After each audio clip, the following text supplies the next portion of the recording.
Hello and welcome to the Crystal Men. I'm Jim. And I am Tom, and it's very nice to talk to you all again. Yes, this conversation that we have with our viewers. So great to see you all. Yeah, all those fun little faces out there. They're all eager today, Tom. Do you know why they're eager? To talk about LIOOON, the best character in Steven Universe. Yeah, so today we're going to talk about episode 10 of season 1, Steven's LIOOON. Yes, and this episode just made me so happy, and like, I just loved it beginning to end. I'm not gonna lie. I think out of the first 10, this is probably my favorite. Really? I think that's really interesting. I have a couple things to say about it. We can get into that when we get into the discussion, but overall I found myself kind of like a little like not super impressed with this one. Really? I think the climax, I think the first and the last act are really good. It's kind of weird to talk about like a 10-minute cartoon as having like acts, yeah. But I think like the middle section kind of drags a little bit. And I don't know. To me, it wasn't. I was like, but I really love the set pieces in this one. Yeah, and like that's the thing.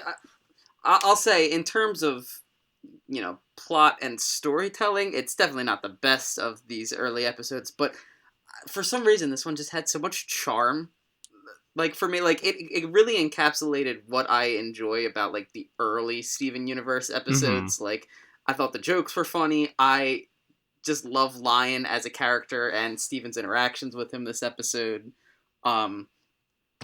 I don't know, like, I don't have a concrete reason why I enjoyed it so much, but, like, the whole time I was like, this is nice. This is fun. It's fun.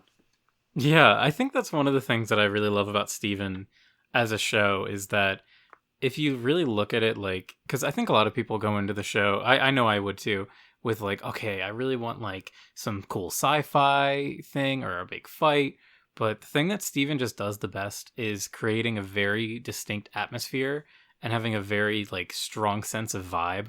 And this episode is definitely one of those. Yeah. Yeah, so let's start with the, start from the beginning of the episode. So Steven and the Gems are in a random desert with a bunch of sandstone stuff. And Steven, of course, is doing the desert wander. Steven in these early episodes is very, like, chill, man. Yeah, he's a little extra. Yeah, I love it though. But I mean, it's they really play up him being a child for good reasons. I mean, he is a child, but yeah. So they're trying to. Really liked the. Sorry to interrupt. Please. I really did like the little bit where he's crawling and he's like, "This is how you're supposed to behave when you're in a desert." Like it just shows how much of his worldview is painted by like cartoons and. He's just very much still a child at heart. Has no real education on anything. And that feels super relatable to me. Like, I know as a kid, I would do that kind of shit all the time where it's like, you behave how you think you're supposed to behave based on, like, the things that you've seen about whatever that thing is. Sure. No, I mean, and that's the thing. It's every person has been there as a kid, you know? Mm-hmm. But yeah, so they're trying to find the... what was it, the desert glass they called it, I believe? Yes, it's called desert glass. Yeah, which apparently can make all of these sand structures, which this was the first time that like Steven seemed pretty okay with the Gems just telling him to hang back for a second. That's a really good point. Yeah, I didn't even think about that. Yeah, like... I guess he must have just been so tired from the walk that he was just like, fuck it. I'm done, it's hot, I'm sweaty. I'm chubby. Another thing he did too that really reminded me of being a kid was when he put his face in his shirt, like a very particular way. It wasn't like he just kind of like took his shirt off and put his face in it. Like he lifted up his shirt halfway and then, I don't know. I know that's something that I had done as a child too. They do such a great job of just like portraying the early innocence of him. Before it gets ripped away from him mercilessly. Bit by bit. Yeah. But yeah, no, so Steven's chilling off by himself, trying to beat the heat. And as he has his shirt in, he lifts it up to see LIOOON, which just right off the bat, I just love LIOOON. I don't know why I love him as much as I do. I know he's just a big cat, And I normally am not the biggest fan of cats. I know, controversial statement. Uh, I like cats, don't get me wrong, but they're assholes. They're cute assholes. That's why I love my cats are assholes. That's why I love them. But I will say they play Lion being just a big house cat perfectly well.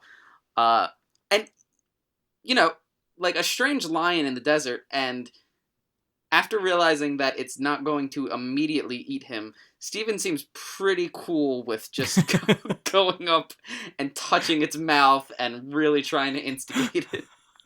I love the bit. It's kind of in a little bit after he has his little bonding session with him, but the gems are coming up, and he's like instantly comfortable enough with Lion, where he's like, "All right, just let me put my head in your mouth really quick to scare them." Yeah, this would be hilarious. Yeah. And here's my question too: did Garnet want him to stay back on purpose because she saw this happening? Ooh. Mm. I'm glad you noticed that. I think there was a lot of early Steven before we know her power that you can totally, even if it wasn't intentional, you can totally slide that in and be like, oh wow, Garnet was aware of this. Yeah, you can absolutely extrapolate. One thing I wanted to say, I think I told you, Tom. We had a comment on one of our I can't remember. We do a few of these ahead of time, so this might have been the first time that I noticed this comment. Yeah. But in our the Stephen and Connie episode, Cheesy Manfredo commented hilariously that Garnet would have seen, because in the beginning of the episode, a bunch of rocks like crash onto Garnet, or sorry, onto Connie. And Steven runs over and bubbles her. So he brought up that Garnet would have seen that in a future vision, seen the rocks just crushing Connie, and didn't do anything. Christ. She just like let Steven go. Like there's like a 95% chance that Steven has this. Yeah, wow. But yeah, that's a good connection to this one. Where yeah, maybe she saw that Steven was going to meet LIOOON. Yeah, and do we ever really get an explanation for what he's doing in the desert? I mean, like, you know, no, we know, I don't think so. Like, we get details about, you know, Rose Quartz and Lion and things like that, but like, he's just guarding this thing. Like, did Rose Quartz just tell him to do that, or like, give me Lion backstory, damn it. Yeah, I'm really interested in that too, because obviously this episode, the Lion is focused on like protecting Steven from this what do they call it, the desert glass? Yeah. So they do seem like they're trying to tie those two together, but I don't know, because I was shocked that Steven didn't go inside Lion this episode. I really forgot most of this episode, actually. Yeah, me too. I for some reason I had it in my head that he goes inside him this episode, which begs the question too: why didn't that happen? I mean, like, he was clearly all in his mane, like he stuck his head in. Maybe it's something he has to like consciously activate. I don't know. They had the one part where he like rubs his face in the mane. He's like, "Oh, your hair's so soft." I was like, "Oh, it's gonna happen," and no, it's apparently a later episode. Didn't. That's probably it's. In fact, I know it's the first Lion VHS episode. I bet. Yeah, because they always do interesting Lion lore there. But yeah, I like all the little puns they do with the Lion, like Lion 2, the movie or whatever. Like all the titles are really funny. Oh yeah, it's great. But yeah, so Steven meets and instantly befriends Lion, and Lion just seems to be not giving any shits. And then that's one thing I love about Lion. He's just totally nonplussed about every situation. Yes, and that is why I love him so much. Like, they don't even have to play up him being like an asshole cat. Just have him just not give a crap about anything. Oh. Yeah, he just is so like disconnected. It's really funny. Yeah, and I just like again, this leads to why I enjoyed this episode so much. I mean, especially later in the episode too, but like just the rapport between Steven and Lion, you know, having Steven's excitability and Lion's just nonplussed attitude towards everything. It was just fun to watch. Oh yeah, it really is. They're very good, like comedic duo sort of thing, where it's just kind of Steven gets to do something silly, and then we, the audience, get to laugh at how Lion doesn't give a shit. And this might be like, I have no idea if you would even know what I'm talking about or what this is. But when Steven first approaches Lion and Lion like perks up and Steven jumps back, the animation felt really like different in that like 1 second. Do you know what I'm talking about? I didn't even notice it, but I'm really intrigued now, so I'm gonna go find that bit. Yeah, it's like Um, immediately when he jumps back. Like I don't know if it was like a higher frame rate or something like that, but I don't know. I yeah, just was I'll like, check. I'll check that out really quick. you have the better knowledge on that, so I was just curious. But yeah, no, the gems come back and they got the desert glass. Amethyst got the kill. Which, what did she kill? Um, Yeah, I didn't even think about that until now. She does use the phrase that she got the kill, so she gets to keep it. But I yeah, don't know. I guess she just I don't know, cause yeah, it's not like they definitely didn't shatter it, and they didn't poof it either, yeah, because it's like that's another thing I thought was interesting was the gem is like tied to this pillow. yeah, and it kind of it. I mean, we see this a lot with just these gem artifacts. I mean, obviously the biggest example is lapis and the mirror, but like an interesting bit that we never really get an explanation from uh, why these gems get paired with these objects. Like, I don't know if it's to enhance their abilities or what, but uh, and what level of sentience do they have? I know I talk about this literally every episode, but it just makes me so damn curious. No, it always I think it bears bringing up. We're It's very interesting. Jimmy, we're talking about lions, not bears. Damn. Uh, sorry, I'm so sorry. Uh, so yeah, no, they leave, and Steven gives a heartfelt goodbye to Lion, and they head back to the temple. And Steven and Amethyst are having a chilled nap session with the pillow fort they made with the desert glass. Still, I love their relationship. Yes. Amethyst has a lot of really great little moments this episode. Like the part when Steven makes Lion say I love you just by moving his lips. And Yeah, Amethyst seems to be like genuinely touched. She's like, "Oh, I I love you love you too." too. Yeah, that's the thing. Like, I just feel like this episode was chock full of moments like that. I don't know. Um, like even when to fast forward a little bit. I'll touch back in a second. But when Lion roars at Amethyst and she gets flung to the side, and it's like, Steven, quiet down. Like that made Yeah. me actually chuckle out loud. Which yeah, just good Amethyst moments this episode. Um, Yeah, good Amethyst. We even get like a little Ronaldo too and Kiki, which is fun. But yeah, we can yeah, sorry, let's go back. no, it's fine. So yeah, they're in the pillow fort, and then all of a sudden, knock on the door. It's Lion. Holy crap! How did he get there? They were in a desert. We find that answer very quickly when we learn that Lion can teleport. But yeah, so Steven's all excited and realized what he thought is that Lion was here for him, and so he tries to have him become his best friend and take him out to the town, which which again, What you like do? he's on the boardwalk with a full grown ass lion, like a pink lion that, first off, nobody just happens to see. But I mean, would anybody even care? Like, is this just the Even the norm? crystal gems had a horror. They had a very shocked reaction when they saw the lion next to Steven. So if even they're shocked about seeing this gigantic lion, like lion has to be what like at least 7 feet long and maybe like 6 foot tall. Like he's a Yeah, like monster. he is a beast. He is not the size of a normal lion. Um, but yeah, I guess Steven just thought, hey, great idea. Let me take you to the town. So he goes to get pizza and tries to show off Lion. Which another Yeah, another great moment I like. He's like, "Oh, this place is bustling." yeah. He goes, It is really funny though because knowing like this is kind of early in the show too, but knowing that like Beach City never has anyone there, I can totally like justify that reaction. Like, oh yeah, having two customers in a place is kind of a big deal when you're in such a small town. yeah, which it just adds to the whole charm of it. I mean, this is the what time of the year is it? in Beach City? Because I mean, like we go through the seasons, but is this? Because I know in one episode Lars addresses like the summer crowd coming. So Oh, really? yeah, he does, and he gets all excited for it.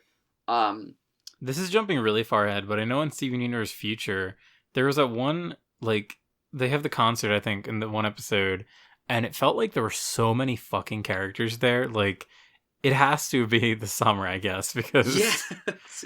I mean, and like, granted, in Future, you have a lot of new gems chilling around Beach City, which I Yeah, that's true. love too. By the way, that they just casually throw I them wonder into if Desert places. Glass is in there.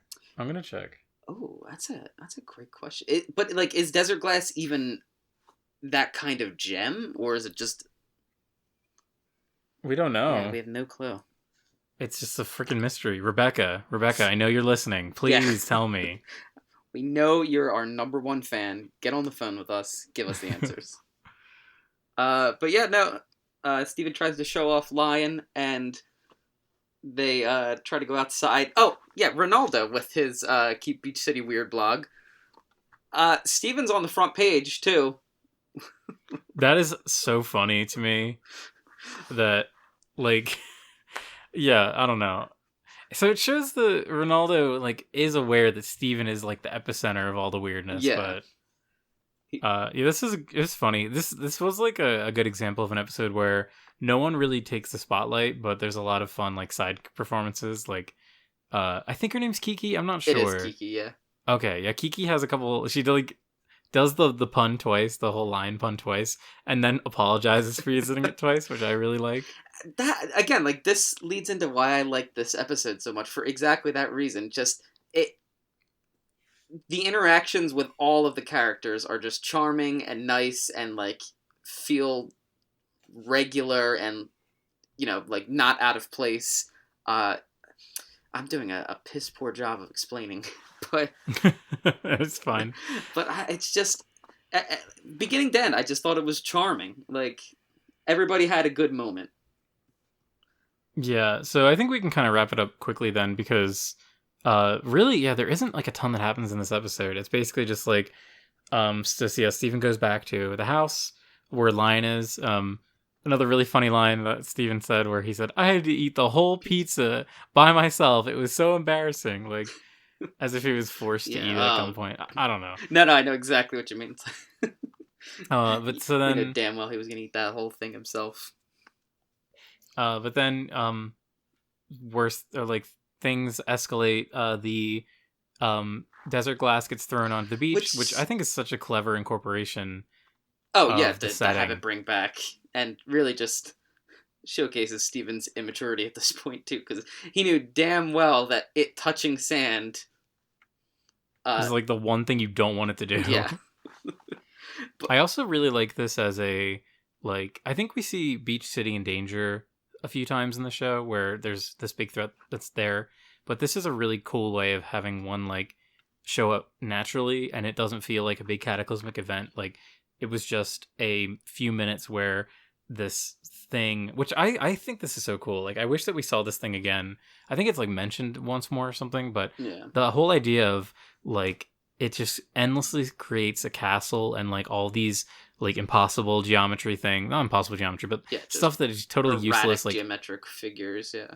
yeah, like mindless. I think that's such a cool concept of like I don't know. It's very like eerie and haunting. Yeah. And it works really well just to like have to deal with it on Beach City because oh my god, we have beach here too. We have sand here. And that's a very great point. I mean, it's a good subversion of the classic like opposing force in the sense that there's no evil motive behind any of this. It's just Yeah. this thing is doing what it does, but Beach City being where it is puts it in danger. Like I totally get where you're coming from in that end. In that it's just a clever way to create action in the episode.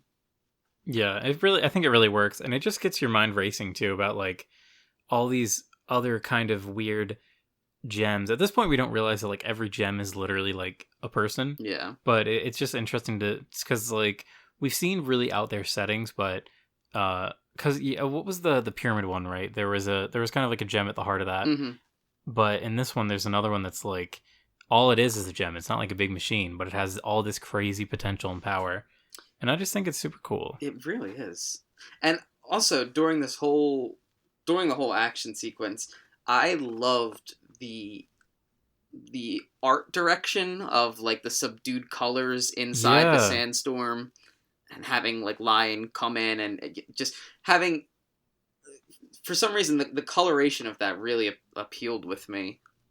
Yeah, the palette, the different palette that we got there was really cool. I thought that was really really wise choice. And all the little like geometric shapes. Steven always does this thing where particles are always like geometric shapes. Yeah. And all of the little kind of like they almost look like snow, but it's like supposed to be sand. It looked really really cool. Yeah, I thought it was beautifully done. But yeah, Lion pops into the sandstorm that Steven created and rescues him in the nick of time. And then we learn that Lion's roar can destroy things, which, neat. Definitely comes back later. And yeah, Steven and Lion manage to grab the glass before the gems even, like, do anything. Like, Garnet and they get outside, and Garnet punches a wall once, and then Steven's like, I got this. I really loved this little ending bit where like after he takes the glass, everything collapses, and then you just see the gems poof up from the sand. Yeah. Like, and I like his reaction to it too, to just like laugh about it, because it wasn't like crazy danger. It was just, it was a situation that can be laughed at, But yeah, and then Steven gets ready to say goodbye to Lion, but then decides to make him say he wants to stay. that's really good. It's really funny. Yeah, I love that too. Because Lion would have just left. He absolutely would have. Yeah, and it's funny because there are long stretches of the show where we just don't see Lion at all. Yeah. He just very much doesn't care. He just does whatever he wants, which seems to be nothing, which is very much like a cat. Oh yeah, absolutely. Interesting with Lion too is that he really becomes more Connie's pet than Steven's by the end of everything.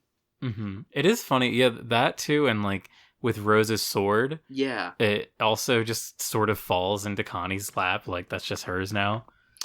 Yeah, they do a very good job of trying to give a powerless character some buffs, if you will, Yeah, and I think it makes a lot more sense too. Like looking at Steven, he does not look like he would ever use a sword at all. No, he would never. Where like Connie has like so much more personal drive than Steven, where Steven is the kind of guy that would just sit on the beach all day.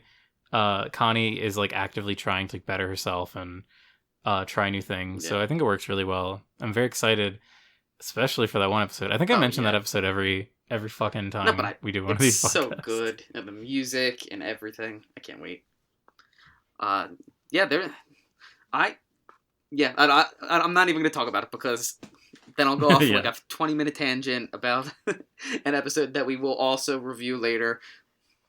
But yeah, no. And Garnet makes the quip about Amethyst, and I love Pearl's reaction to that. To just like, shut up, Pearl. It's moments like these where I'm like, yeah, Pearl is the best. I fucking love Pearl. Oh my God. She makes me so happy. Me too. They all make me so happy. Except for Onion. Yeah, which even Onion got a pretty funny bit this episode. I actually laughed out loud at that one. Just him being like unnecessarily furious at Steven about lying. Like, oh, Onion. Was this the first time? How many times have they gone into the pizza place since? This might be the second time. Yeah. I could have sworn that he got pizza once before. I might be wrong though. No, I feel like he definitely did. Because it just feels like a familiar setting to me because I've seen it so many times. Yeah. Well, and then we'll get to that episode, the volleyball episode with the pizza family, but I feel like have we? I'm honestly, I can't remember if we've seen Kiki and like had her talk before. Kiki, I'm not sure. I know we saw her dad for the first time in this episode, I think. I don't know his name. Yeah, I don't remember his name either, but yeah, for all we see him. Yeah. He's pretty Oh, like, wait, isn't he Kofi? oh, is he? Yeah, yeah, he's Kofi. I don't know why that popped into my head, but he's definitely Kofi. That's Um, funny. but yeah, no, I mean, like, I personally found this episode charming, but from a plot standpoint, aside from introducing Lion, there's not much to it. But Mm-hmm. And it's really funny to me too because I really was expecting the mystery element of Lion to show up because even the Gem's reaction to Lion seems to be like, oh, he's a monster. He's not even related to Gem power, or well, that's not entirely true, but they don't seem to relate him to Rose at all, even though Pink. like yeah. But that's a good point. I mean, as far as they're concerned, at that point, he's just a lion to them, right? Like they don't have any recognition of Rose's handiwork in all of this. Mm-hmm. And the only one that would be aware of it at this point would be I said Garnet. Pearl. Pearl would be the only one that would be like, oh, this is something that Rose Quartz, who's actually Pink Diamond, can do. Yeah. Whoa, bro! Spoilers. God. Yeah, and also like Lion's fucking dead. Like he died. Yeah, He died. They never that's a addressed really good point. when he got brought back to life, but he died. Shit, I never even thought about that. That's so weird. And that also means that he doesn't need to eat because they make a point of saying that Lars doesn't need to sleep or eat after Uh Steven brings him back. Spoilers. Uh, huh. I really wish that I know that happens really late in the show. I wish they did more with that stuff because I think that's so fascinating. Like the revival power and how Lars is forever 16 years old. yeah, that's a rough age to be stuck at. He's already going through. You can already tell that he's going through a really tough time, and to be trapped in that age forever. Yeah, just like, and can he get bigger, or will he always just be like lanky Lars? I don't know. That's really because like if we follow zombie rules, because I guess they're kind of zombies, right? Yeah, I mean, by definition, yeah, just intelligent zombies. Because yeah, zombies have their bodies are dead. Like, so I would assume that no new muscle or tissue growth could happen. I don't fucking know. This is a weird Yeah. question. A lot to consider. Do they need to breathe? Do they have a heartbeat? Damn. Lots of. It really makes you think, doesn't it? Meanwhile, this episode, they're just getting pizza with a lion. With fish on it. Yeah. I mean, any particular things you want to bring up? I do actually have one thing. We were talking about it before in like pretty much every subsequent episode, or sorry, every episode we've done so far, where the climax seems to hinge on Steven having sort of an emotional moment or breakthrough. There was one that I think just objectively did not do it. Besides, like Tiger Millionaire was kind of like the group's whatever, Yeah. but this one really did not have that at all. Like the climax just happened because Steven was saved by Lion. It wasn't like Steven did anything. Yeah, that's true. Steven had no actual character growth this episode. He didn't really learn anything. Didn't have any type of emotional breakthrough, like you said. It was entirely focused on Lion's interaction with him. Yeah, he's just kind of like, he's a silly kid that befriends a lion. He's silly some more. He makes a mistake, and then someone fixes it for him. Yeah, and it, like, I guess you could say his new friend fixes it for him.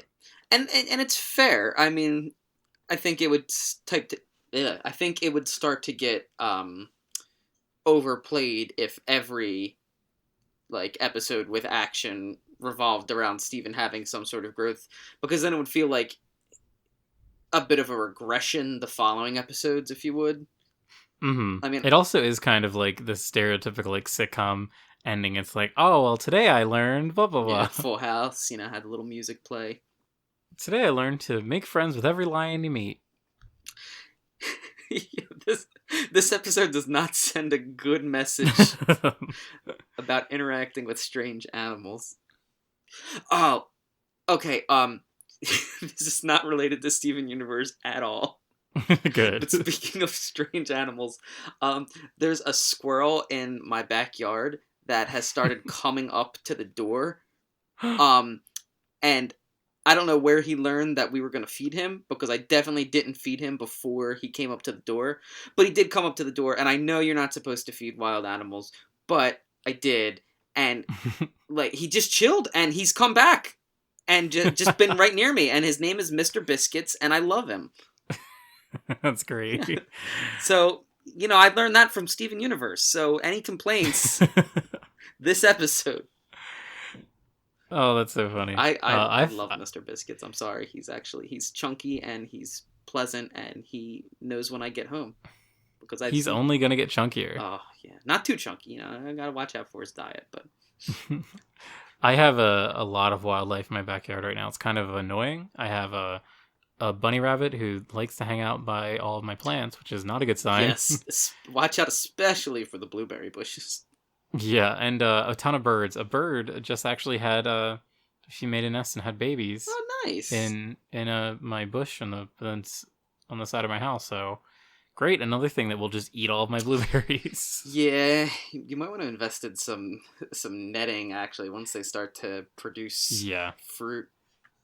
Yeah, totally. That's what I've seen the best thing to do.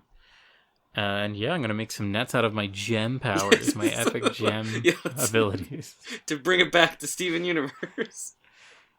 Oh yeah. Now I don't know. This episode doesn't have a lot to be able to talk about.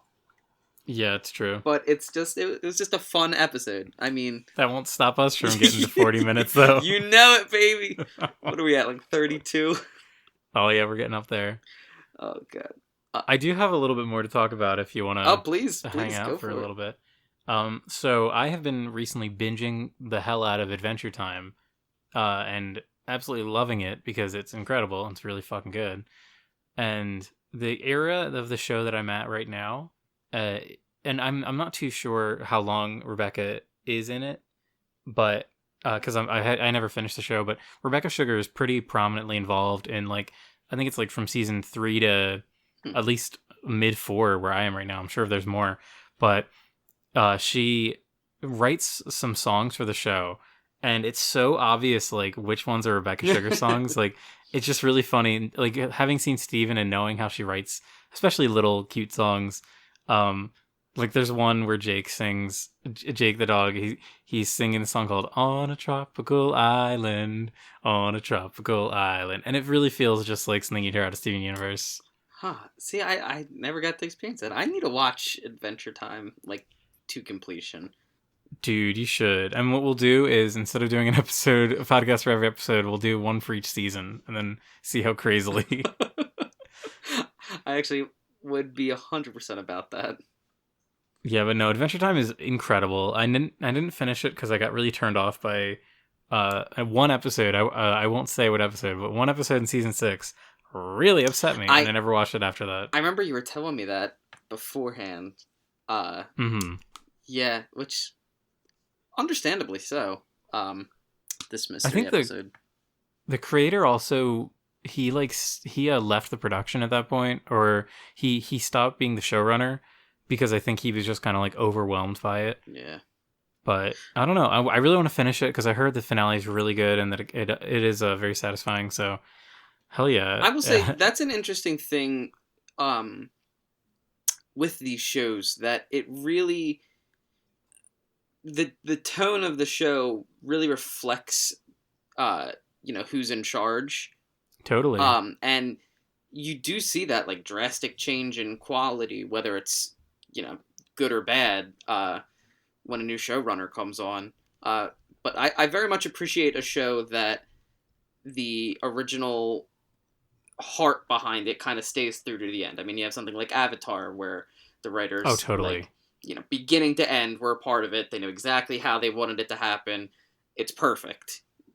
I mean, there's so many examples of a show that just gets caught up in the politics of behind the scenes issues, and then And who's making it? Yeah. yeah, and I mean you instantly notice it. So I'm very happy that Steven Universe is not that, because I do think that whoever conceives the show, like it's their baby, it's Yeah. and so they're the person who's going to try to keep Steer everything the ship. consistent and steer it towards the right quality.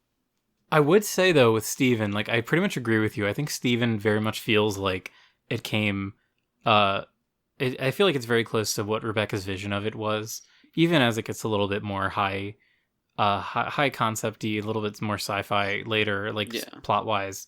It still has that grounded element of like this weirdness in this town. But the one thing in Steven is I think the different writers and storyboard artists have a lot of pull in certain characters, and there's one example in particular that I am aware of. I'm sure there's a lot that I'm unaware of, but there's one storyboard artist. Her name is Lauren Zooks, who jumped on later, and apparently I just found this out recently. She was found by Rebecca and the team through Tumblr. Really? Yeah, she didn't apply for Steven like out of like art school or anything. Like they just, I guess they saw her stuff on Tumblr, and that's what like got her in. Wow, which and awesome. I mean, yeah, that is super cool. But she ended up like really trying to push the Lapis X Peridot stuff. She's the one that like really actually I think wrote a lot of episodes where they're together, and that was like she was like trying to make her ship canon, like like for real. That's wild, actually. I don't think she stuck around the show very long. I think there was a problem with her. Okay, this is me speaking out of turn because I don't fucking know, but I don't think it was like she whatever. Yeah, she ended up leaving the show for whatever reason. Yeah, but I mean, that's because there are episodes where it is blatantly trying to push that on you. For sure. Yeah, and I mean, I love those characters, but I think it's a little funny when like someone is like trying to like make their headcanon real in like an official way. Yeah, no, because it feels like yeah, it's wild. You're trying to justify your own personal headcanon. That I actually did not know that. That's really funny. I want to know who was really trying to make it painfully obvious for the Lapis Jasper thing for those couple of episodes. Yeah, I really would like to know that too, because that's probably one of my like least favorite things that they did in Steven. It really just does not make sense for me. Yeah, and it just kind of felt out of place, and I don't know. I wasn't a huge fan of it either, and we'll be able to talk about that when it comes up like 100 episodes down the line. But I want to know if that was like an individual person, or if that was like if Rebecca really wanted to do that. So I guess I'll have to when we get to that, I'll have to do some snooping.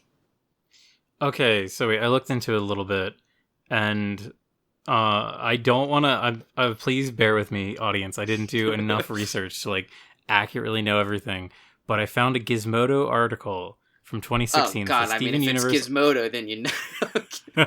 Steven Universe artist quits Twitter over fan harassment. Oh, so that's quitting Twitter. Oh no, ads are autoplaying. No. So I don't know, and I saw that Zook was on the show, until like season 5. So I don't fucking know. Also, I saw that some article or some website was referring to Zook as Jesse Zook. So I apologize if Lauren is not Lauren anymore. If Lauren is now Jesse, I don't want to talk about this anymore because I don't know enough about this to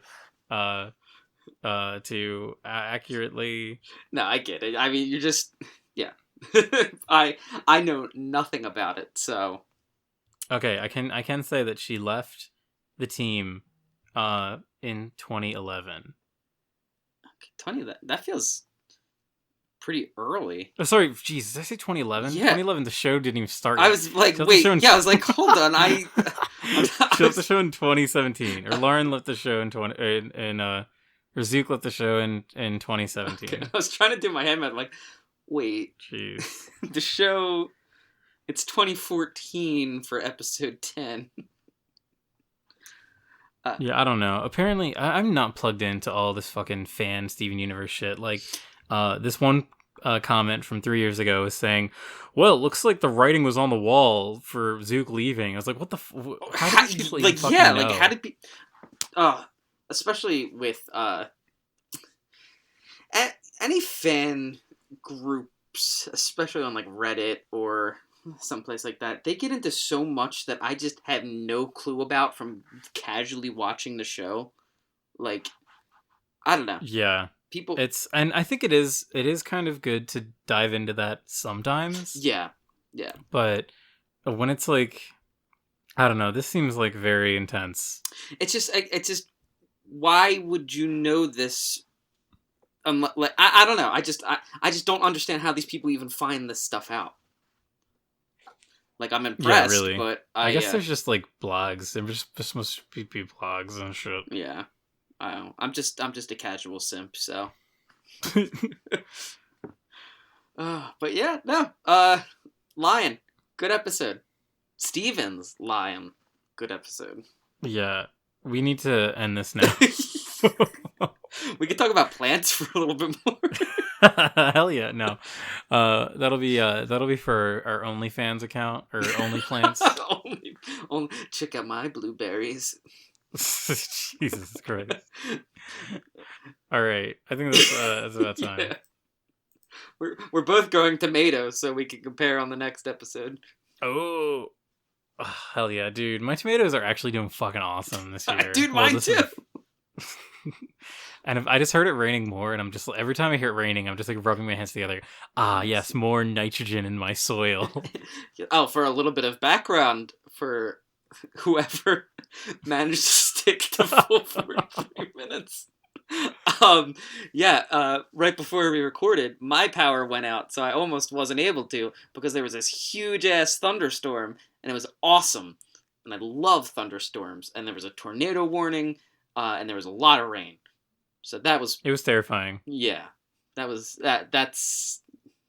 what's going on in our neck of the woods. Oh my god, we have to end this episode. All right, thank you again so much, everyone, for listening. Again, I apologize for the horrible state that this episode is, and any misinformation that we might have spoken about. When in doubt, or if you get mad at us, just remember we're idiots. I mean, yeah. We're dumb idiots that have not done our research on certain things, and also are bored slightly. Yeah, it's Please take a look at our shit. We have a Twitter. It's called The Crystal Men. Follow us there. Follow us. Jesus Christ! I'm losing it, dude. Make sure you follow us on whatever podcasting app you're listening to this on. Whether it's YouTube, Spotify, Instagram. Wait, no, that's not one. Watch us on Instagram.